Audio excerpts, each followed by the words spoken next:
It's the episode I know you've all been waiting for. It's time to talk about the two best shooters in the NBA draft with a little bit more detail. It's time to chat about Gradey Dick and Jordan Hawkins, why I like them both and why I think the one guy is better than the other, perhaps. We'll get to that coming up here on today's Locked On Magic. You are Locked On Magic, your daily Orlando Magic podcast, part of the Locked On Podcast Network. Your team every day.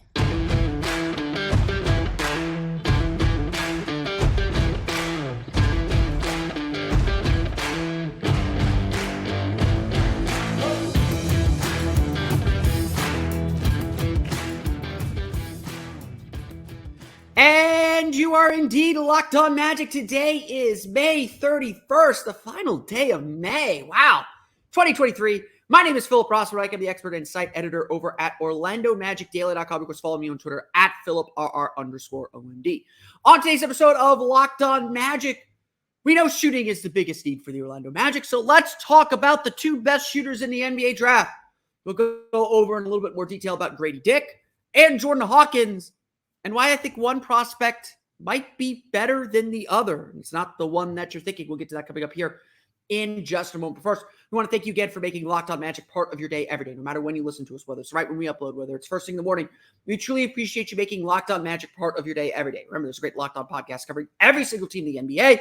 To search for Locked On and the team you're looking for. The Locked On Podcast Network, it's your team every day.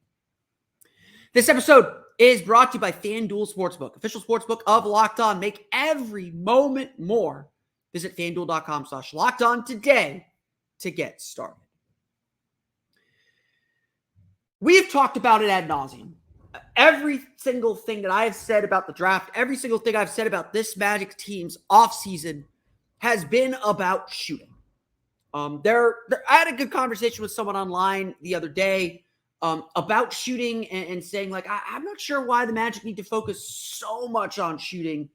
They have guys that'll get better at shooting and the offense will develop. And this is a low volume 3-point shooting team anyway. And I said, your point is well taken. And I think the Magic honestly did about as well as they could, considering their shooting shortcomings this season.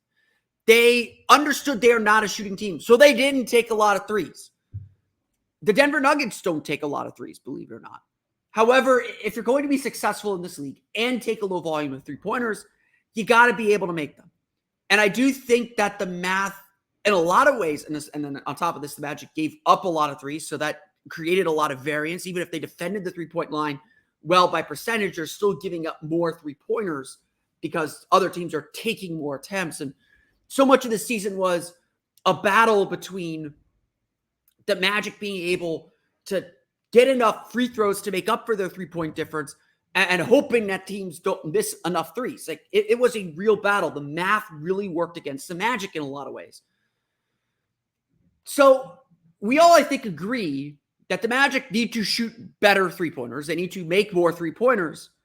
They also probably need to take more three-pointers. And so we all understand the way to free up space for Paolo, Banchero, and Franz Wagner and Markelle Fultz to drive to the basket, that's 3 of your 5 starters, by the way, is to get better at three-point shooting. And so, yes, internal development is going to be key. If Jalen Suggs can get his three-point percentage up to 35%, maybe that's a big if. I don't think it's that far-fetched. I think he can do it. If Paolo Banchero can become a more reliable three-point shooter, if Franz Wagner continues to be a solid three-point threat, if Markelle Fultz can at least be a nominal three-point shooter that teams can't leave alone all the time like they do now, there's a lot of things this team still has to develop. And again, so much of this upcoming season is about proving what they can do and proving whether they can take that next leap, take that next step. So much of it is about that part of the equation. And we do owe them the opportunity to prove it. We're going to learn a lot about this team over the next year, and especially if this team makes the postseason, how teams defend them. But when we get to this draft specifically, shooting is the big need. I will say this every time I talk about the draft from here until the end of time, or until at least June 22nd. I'll say this on draft night, the Magic need to come away with the shooter. Plain and simple, the Magic need to have a shooter in place by the time draft night is over. I don't care if it's by trade. I don't care if they take a player. And so there's two players that have already come into extreme focus as we get ready for the draft. And two players that Magic fans certainly have their eyes on and certainly are thinking about really, really hard in this draft. And that's Kansas guard Gradey Dick and UConn guard Jordan Hawkins. So let's start with Gradey Dick, because Gradey Dick is the guy that obviously has the name recognition. That was a joke, but also not a joke. But he has the name recognition, and he's frankly, he is widely considered to be the best shooter in this draft. Dick shot 40.3% from three in his only stint at Kansas. He was a great scorer, shot 56.8% on fast break triples, 44 of his 44 attempts. He was 7 of 11 off the dribble, 18 of 33 on catch and shoot three-pointers. He's got good size at 6'8", so he's a big dude, at least for your traditional kind of shooting guard. He is a guy that he is put on the court to shoot. And a lot of people will tell you that he's really a smart basketball player. He's very much I would compare him to late 2000s JJ Redick. You're not expecting him to do much more than shoot. He's going to get the ball. He's going to shoot it. He could dribble a little bit. He's going to make smart decisions. Defensively, teams are going to attack him. He's not the strongest individual defender, but he understands a team concept. And so he's going to be in help side. He's not going to compromise you defensively. And he already feels and seems like a veteran. It feels like Gradey Dick's going to come in this league and he's going to be able to shoot. He's going to be able to help a team spread the floor out immediately. That defenses are going to respect his shot immediately. And again, that's kind of what you want to see. That's kind of what you want. A lot of people are saying don't take Gradey Dick at 6. That's a little too high. I'll agree on a talent perspective, because I do think one of the issues with Gradey Dick is that this is kind of who he is. His role in an NBA team is going to be very limited. And there's not going to be a lot of expansion, but there's a high rate you're going to hit on him. It's hard for me to believe he's an 80% free throw shooter. He's a great three-point shooter. He's got NBA range. He can shoot a little bit off the move. He's a great standstill shooter. To me, that skill is so good. It makes everything else okay. Now, is he going to develop into a star? No, I don't see star potential in him. But you need guys that are three-point shooting specialists. Those are so hard to find. And if you can get one that's that good out of the box, that's certainly a positive thing. That's not something you should ignore. Obviously, you shouldn't ignore it if you're a team like the Magic that so desperately needs shooting, that so desperately needs guys that can hit from the outside and just put the ball in the darn basket. Like it's that simple sometimes. And again, to me, I've said this a million times to a lot of people, how well you shoot isn't necessarily important. Like Gary Harris, great three-point shooter. I think Jalen Suggs is capable. You look at all the percentages, how well you shoot isn't necessarily as important as your perception as a shooter. Teams are happy to let Franz Wagner shoot from three. Teams are happy when Paolo Banchero shoots from three. Teams are happy when Markelle Fultz shoots from three. They will ignore him. They will ignore Jalen Suggs on the perimeter. Wendell Carter is a great three-point shooter for a center at like 33, 34%. Teams don't care if he's shooting threes. That's a win for the defense if he's shooting threes. And he's got to take a few to stay on, to keep him honest. But the games where he struggled are when he settled for three-pointers. These guys could all be great three-point shooters. And as they get better, defenses will change how they guard them. But it's about your perception as a three-point shooter. It's about how defenses perceive you. Everything is about how defenses perceive you. It doesn't matter one bit what you're capable of doing. You've got to prove it to the rest of the league, but you've got to be able to kind of hold your own or take advantage if defenses don't think you can shoot. If defenses think you can't shoot, well, you might not get the best shots. Like Terrence Ross was a guy that shot 32, 33% from three, but everybody respected his three-point shot. Everybody feared his three-point shot. That's the kind of gravity that I think Gradey Dick can bring. That's kind of what he brings. That is what he brings to the table. And again, if you're looking for a player that's going to come right out of the box, you're going to put him in the team, you're going to put him on the floor, he's got that definable NBA skill. There's no developing it. There's no changing it. There's no shaping it.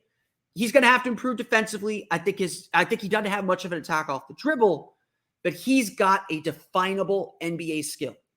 And that's a lot more than you can say about a lot of players in this draft for sure, and certainly around where the Magic are picking. Now, should the Magic spend the number 6 pick on him in the draft? Personally, I believe if he's the guy, if he's the best player on the Magic's board, it doesn't matter where you draft him. You take your player, even if it's a quote unquote reach. If there's no trade down, you make sure you get your guy. I'm not sure Gradey Dick is 100% the Magic's guy. He's got a short wingspan. Can't have a draft podcast without talking about wingspan. He's got a short wingspan, but he tries hard defensively. He'll be attacked a little bit one-on-one, but he's going to play smart and I think fit in with whatever team. I think Gradey Dick's going to have a great rookie year, and I think it's going to set up a really strong career for him as well. We'll talk a little bit about Jordan Hawkins and why he's also a great shooter and what's different about him and Dick coming up here in just a moment. But first, if everything will load, it's time for a quick word from our friends over at FanDuel. Make a fast break to FanDuel during the NBA playoffs, because right now new customers can get a no-sweat first bet up to $2,500. That's $2,500 back in bonus bets if your first bet doesn't win. FanDuel is the place to go if you're in a state that allows it to wager on sports and get involved in the game. They're a safe and secure app. They have great promotions every day, and you could get paid instantly. There's no better place to place bets, all playoff action, than America's #1 sportsbook. Visit FanDuel.com/LockedOn and get a no-sweat first bet up to $2,500. That's FanDuel.com/LockedOn. FanDuel, official sports betting partner of the NBA. So we talked a lot about Gradey Dick, and obviously a lot of Magic fans have their eyes on him. He's widely considered to be the best shooter in this draft. And, we talked a little bit earlier in the week about what the Magic should do at number 6 and thinking about, do you draft a player for their potential or their fit? What kind of stage are the Magic at? And they're really in this in-between stage. And so if 6 is going to be your reach, your guy that you have high hopes for, high potential for, maybe 11 needs to be a little bit of the safer option. And, I've seen some Magic fans say, oh, what about Derek Lively? He looks like he could shoot as a backup center. And I'm not against Derek Lively. What about Kobe Buffkin from Michigan? There are definitely a lot of options, but honestly, I know I said this in my 5 prospects to watch at number 11 podcast. Jordan Hawkins is my guy. If Gradey Dick is off the board before 11, or you don't take Gradey Dick at 6, which I don't completely rule out. Stay tuned on that. Jordan Hawkins is my guy. If I'm the Magic, and I'll talk a little bit about this in a bit. I don't think I let Jordan Hawkins get by me, to be perfectly honest. I really, really, really love watching this kid play. His highlights look really, really impressive, and he just does a lot of the things that NBA players do, where Gradey Dick feels like he has a very limited role but is ready to go out of the box. I think Hawkins' shot might take a little bit of time to develop, but he's got NBA range, and he already plays an NBA-style game. And I love that his game can expand a little bit. I'm not afraid. I'll talk a little bit about comparing the two a little bit more. But when you get with Jordan Hawkins, as a guy who can shoot on the move, guy who can attack the basket a little bit, especially in straight line drives, a guy who has great potential and athleticism, but still but his game right now is a little bit rough around the edges. He's not going to come ready-made. But you can't ignore what he did. Certainly having that ring on his finger from winning the national championship makes him look a little bit better. The fact that he played so well during that championship run is even more impressive. He scored 16 points on 5 for 9 shooting, making 3 for 5 from deep in the national championship game against San Diego State. He was in double figures at every NCAA tournament game and even scored 24 points on 6 for 13 shooting and 3 for 4 from deep against Arkansas who has Anthony Black, one of the best defenders in this draft class. I don't know if Anthony Black guarded him directly, but still, that context matters. He showed up in big games. And so it's no surprise that he's jumped up in this draft order to be in this position where the Magic could take him at 11. This is a junior this is a sophomore, I believe, who is slow, who got significantly better after his freshman year. So we saw that improvement that we wanted to see, where he averaged 16.2 points per game with shooting splits of 40.9% from the floor, a lot of three-pointers, 38.8% from deep, and 88.7% from the line. He shot 7.6 three-point attempts per game, and 63.1% of his total field goal attempts were from deep during his sophomore year last year. If you've been listening to my pod, recapping the season, thinking about what the team's needs are, I am a big believer the Magic need a volume three-point shooter. Again, I think I always thought this year that 30 was about the right number of three-pointers. If the Magic were taking more than 35 three-pointers, that usually means the offense isn't working, that they're settling for threes. They're not working to get good threes. But you look around the league, the best teams have guys who take 4, 5, 6, 7 three-pointers per game. And I don't know if that's who the Magic are, and I don't know if that's who Jordan Hawkins would be in the NBA. But the Magic need a guy who is not afraid to shoot a lot of threes. That, maybe shoots 36, that's who Terrence Ross was. That's what Terrence Ross was in 2019. And obviously 2020, 2021, 2022, to some extent 2023, he shot really well in 2023. That started to tail off, but the threat of him going off for 5 for 7 or 5 for 8 3-point game was enough to really scare teams.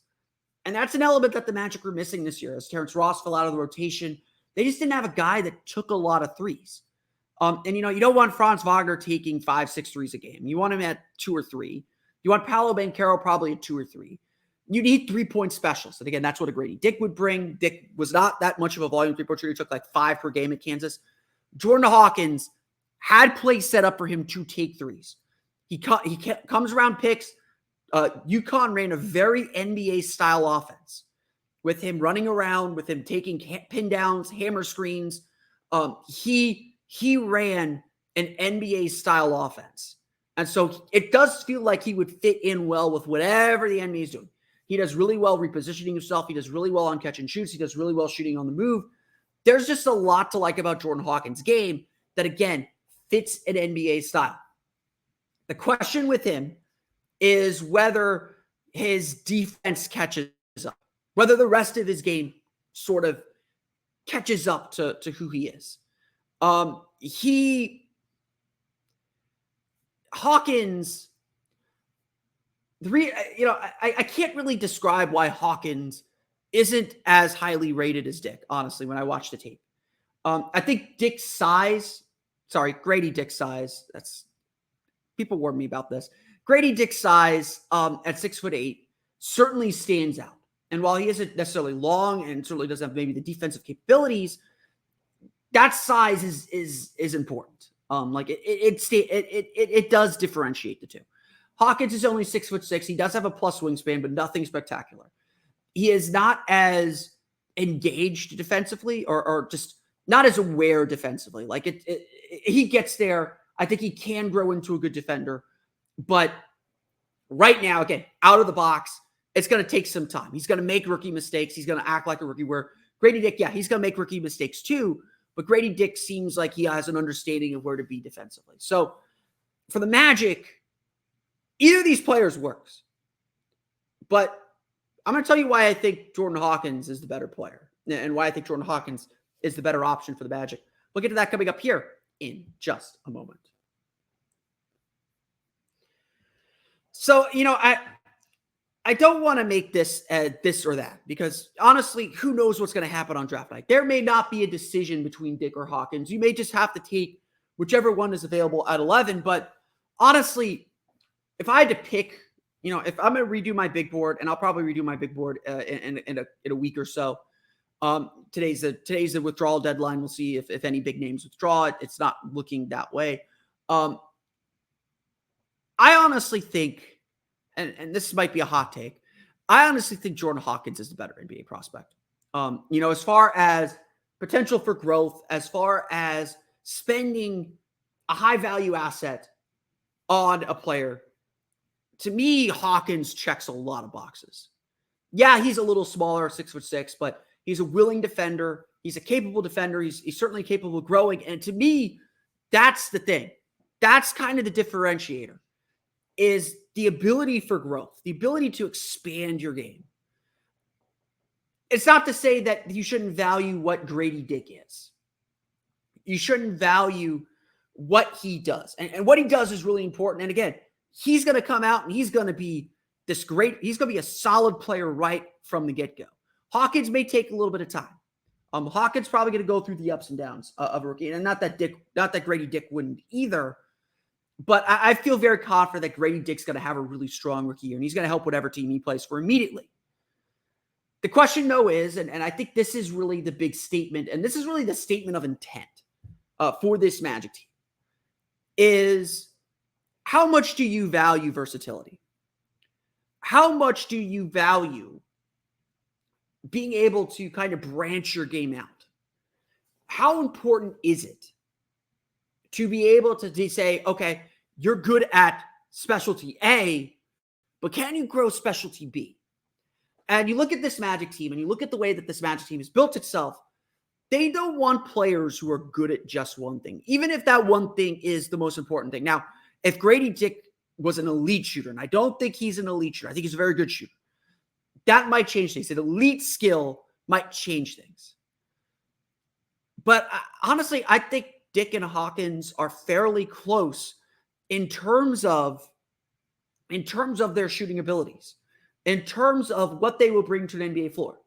Dick might fit more the role of a JJ Redick type, but Hawkins could be like a taller Gary Trent or a taller Norman Powell or like a more shooting-focused Norman Powell. At the end of the day, you got to be able to cover yourself when guys get hurt, because guys are going to get hurt. You got to be able to say in a playoff series, they're going to give you the opening. Are you going to take it? The Miami Heat and Denver Nuggets this year are so instructive about team building and about what really matters or what's important to get you to a championship level.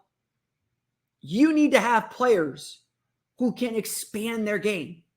If a player is in just one box, even if he is very good at that one box, they're going to struggle in the playoffs, especially the deeper you get. You need to be able to make threes and drive, make threes and defend.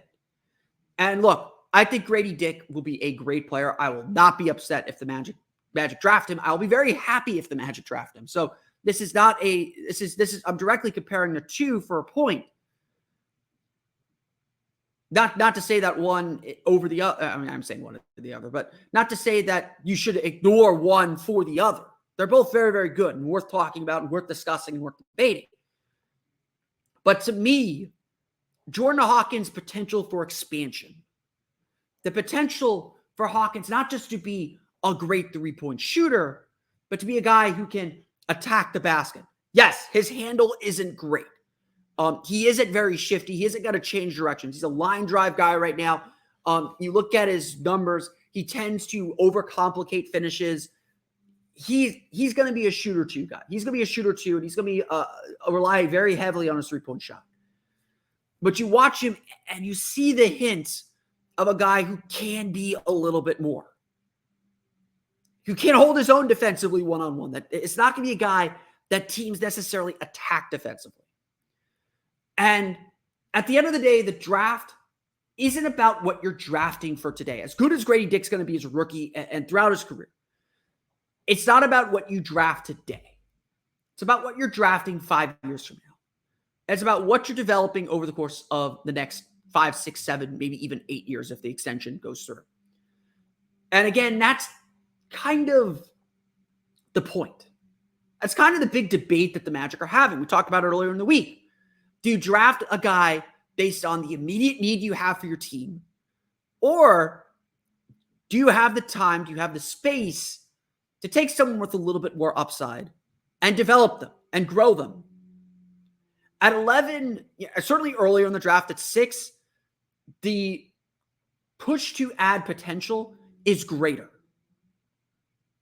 At 11, you might be saying to yourself, okay, I'm willing to take a look at this and say, let me get something that helps me now. And when it comes to picking between Gradey Dick or Jordan Hawkins, I ask, well, why not both? And that's why I'm starting to lean more toward Jordan Hawkins. Again, not that I don't dislike Gradey Dick. If the Magic take Gradey Dick, we should celebrate. He's going to be a great player. He's going to help a lot. He can help a lot of teams win pretty quickly. But that's the central debate that this team has right now over what they do with this draft and really what kind of team they're looking to build next season. That's going to do it for me today. I want to thank you all again for listening to today's episode of Locked On Magic. Apologies for getting this out a little bit late on a Wednesday. You can, of course, find me on Twitter at @PhilipR_OMD. Subscribe to the podcast on Apple Podcasts, Stitcher, TuneIn, Himalaya, Google Play, Spotify, Odyssey, and all info based on podcasts to your podcast-enabled listening device. For the latest on the Orlando Magic, be sure to check out OrlandoMagicDaily.com. You can follow us on Twitter at @OMagicDaily. We appreciate you all for listening to today's episode of Locked On Magic. If you're part of my everyday crew that listens every single day, whether we're posting at 7 a.m. or at noon or whenever, on tomorrow's episode of Locked On Magic, we're going to do our NBA Finals preview, Orlando Magic storylines to watch in the NBA Finals, from players to keep an eye on to former heroes that we love to see get a ring to we don't like the Miami Heat. We do not like the Miami Heat. We do not like the Miami Heat. And even some team building philosophy that points to what the Magic are trying to do as well. We'll get to all the NBA Finals storylines, plus I will officially go on record with my prediction on tomorrow's episode of Locked On Magic. But until then, for Orlando Magic Daily and Locked On Magic, this has been Philip Rossman-Reich. We'll see you all again next time for another episode of Locked On Magic.